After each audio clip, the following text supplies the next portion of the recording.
Hello and welcome, I'm Joshua Barnes and you're watching NewsX World. Let's dive into a discussion on Canada's elections. Canadian Prime Minister Mark Carney has called a snap federal election, with Canadians heading to the polls on Monday, April the 28th. It marks the first vote in a decade without Justin Trudeau and comes down to a tight battle between the Liberal and Conservative parties. Carney, a former central bank governor new to elected politics, replaced Trudeau last month and is running in his first campaign as Liberal leader. Known for his economic expertise and opposition to US tariffs, Carney faces questions over his lack of political experience and weak French fluency. Meanwhile, Conservative leader Pierre Poilievre, in politics since the age of 25, has led the polls for much of the past year with promises to slash taxes and end woke policies. He's tried to distance himself from Trump despite past praise from Trump and Elon Musk. In Quebec Bloc, Québécois leader Yves-François Blanchet remains a wild card. His nationalist party won't form government but could shape the outcome. He slammed Trump's tariffs and called US interference jibber-jabber. Meanwhile, the NDP's Jagmeet Singh, once kingmaker under Trudeau, is now trailing badly after pulling support from the Liberals over rail strike arbitration. His party faces an uphill climb to maintain official status. Well, let's take a further look at these contenders who are fighting to become the next Prime Minister of Canada. We first, of course, have Mark Carney. Here, the Liberal Party leader, a general political newcomer, but voted by his party to succeed Trudeau, and then followingly calling that snap election. He has, of course, worked as a bank chief in Canada and also the United Kingdom while he's educated in Harvard and Oxford. One thing that is, of course, a contentious topic in Canada is being able to speak French, though he does. There are questions over how it may help his bid for Quebec. We move on now to our next contender, and we're going to be looking at Pierre Poilievre, who has been leading polls previously, given the loss of popularity.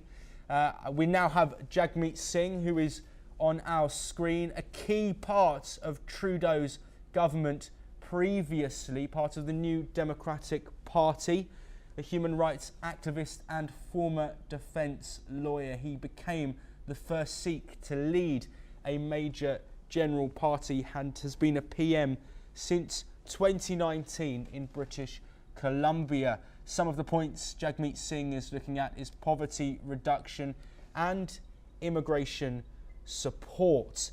Of course, we now come back to Pierre Poilievre, who is the leader of the Conservative Party, an MP since 2004.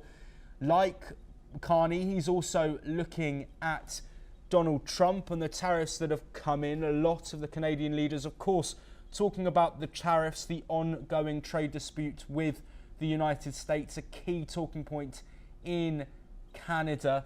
We will move on now from Pierre Poilievre and have a look at some opinion polls that have been surfacing. The Liberal Party leading there, as we can see with the CBS News poll tracker, though the race is clearly tight. The Conservative Party of Canada sitting on 37.3% compared to the 43.9% of the Liberal Party.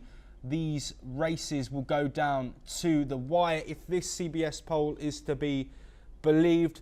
The other parties that we've spoken about, the New Democratic Party as well, there with 8.6%.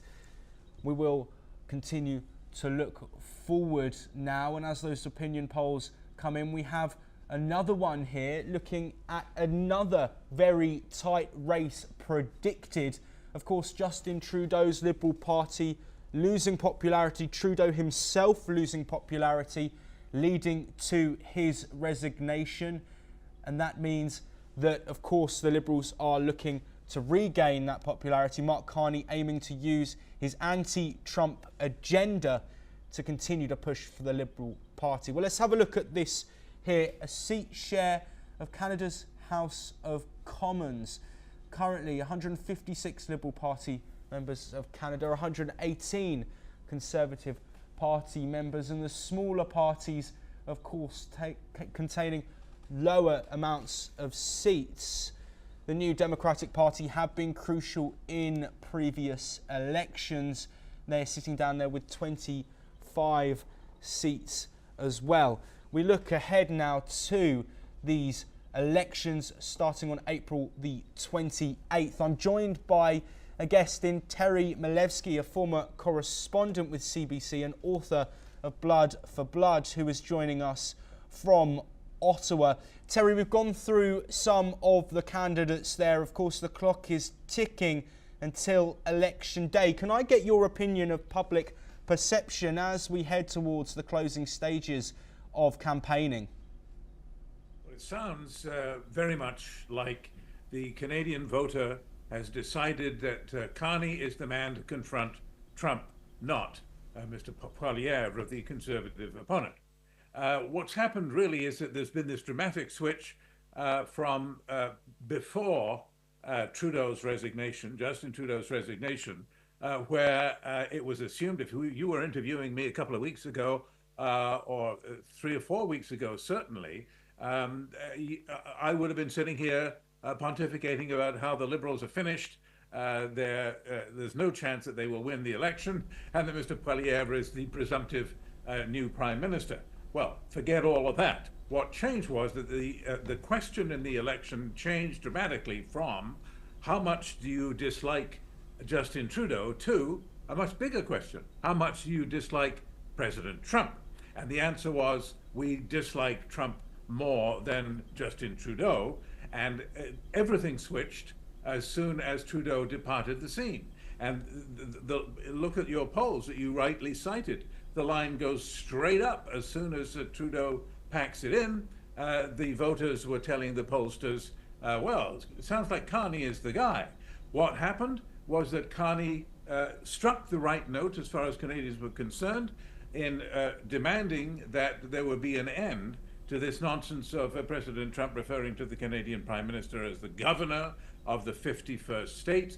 And Mr. Carney bluntly demanded, both off camera and on camera, that he be shown proper and due respect. Otherwise, forget, he's not going to pick up the phone if President Trump calls. It worked, and Canadians thought, this guy knows how to play in the big leagues, and they began to switch their allegiance, their traditional allegiance to the Liberals, back to the Liberals again. So now the polls that you correctly cited suggest that the Liberals may be on track for a majority government. Not a huge majority. They seem to be ahead by 5 or 6 points, but it looks like Mr. Carney has struck the right note, as I say, and has convinced Canadians that the way forward is to hire an economic manager with international experience, not a lifelong politician, Mr. Poilievre. Yes, Terry, you've touched on Donald Trump there. I want to look now in Canada and the issues that Canadians are talking about and that may influence Canadian voters. What are the main issues facing Canadians in 2025? Well, of course, we've got the same issues as most of the Western democracies, affordability and so forth. Will there be a return of inflation? But above all, right now, of course, it's the question of Trump's tariffs and what they mean. Well, look at the industrial heartland of Canada. It's Ontario and Quebec. That's where the bulk of Canada's population resides. That's where all the parliamentary seats are. And you see that in just those two provinces, the Liberals now stand to win perhaps 130 seats, with 172 required to get a majority. So they're already more than halfway there, just with Ontario and Quebec in the bag. I'm not saying they are in the bag, but they could get more than 130 seats there. And even if these polls suggest that the industrial heartland, where people are concerned about the continuing auto tariffs, that's where the Liberals are getting the propulsion towards even not just a win, but a majority. remember that Canada wasn't affected really by President Trump's Rose Garden rant announcing tariffs on everybody. Canada was unaffected because the existing previously announced tariffs are still in place. That's autos, aluminum, steel, potash, and importantly, oil, which the United States buys in large quantities at a very low rate from Canada. That's why there is this trade imbalance as Mr. Trump sees it. So, in that industrial heartland, the Liberals are ahead because of this one issue, the tariffs and Mr. Carney's approach to them. And then in the rest of the country, there's another, the Liberals can well expect to get another 20 seats according to these polls. So then we're up to 150 of the 172 required, and the Liberals normally get maybe 20 seats in the Maritime region on the east coast of Canada. So then, whoa, they're already in 170 territory on the cusp of a majority. So there's one issue which has completely changed the political calculations of all the parties in Canada. Mr. Poilievre's campaign has been a little bit dated. He does not seem to have grasped quickly enough. He has now, but the impressions were already set about him that he was a Trump imitator. How did that come about? Well, Poilievre has been running around the country for months now, talking about Canada first. He's basically stolen his slogan from President Trump. And too many Canadians have formed the impression that he's a Trump imitator. And it's a little late to change that now. So we're going to the polls in a couple of weeks. And he has failed to change that impression. So I think that this one issue being so dominant, and Carney having quite cleverly turned it to his advantage by taking the stern approach that he did to Trump, which was a more difficult position for Poilievre to take, having basically followed in Trump's footsteps lo these many months. I think that it would take quite a shock now. It would take some scandal, something unexpected, to turn these numbers around at this late stage and see the Liberals kicked out. They may win a most unusual fourth election. Yes, Terry, we only have a minute or so left, but I'd like to finish off speaking about the NDP, whose popularity has waned. What's the current situation with Jagmeet Singh and his party? Well, it's traditional in Canadian politics that the NDP is the third party, and they only become significant if they command, in combination with the Liberals, a majority. That's how they managed to leverage their relatively low number of seats with a high level of political power in the last government, in which they allied, as you pointed out earlier, with the Liberals.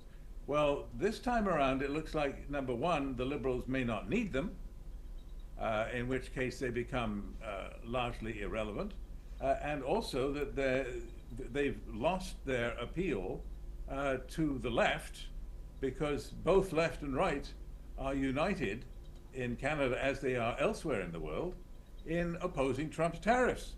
That's still the key issue, once again. So it looks like, I doubt, frankly, the expectations that the NDP might win 20 seats again. I think they'd be doing well to win 10 or 15. And it won't be enough to give them the balance of power. And without that quirk of the electoral mathematics in Canada, they'll be powerless. Terry Milewski, thank you ever so much for providing us all of that information on those candidates. We do head to the polls in Canada on the 28th of April. Trump's tariffs, internal diplomacy will all be talking points. We'll be there covering every step of the way. Until then, goodbye.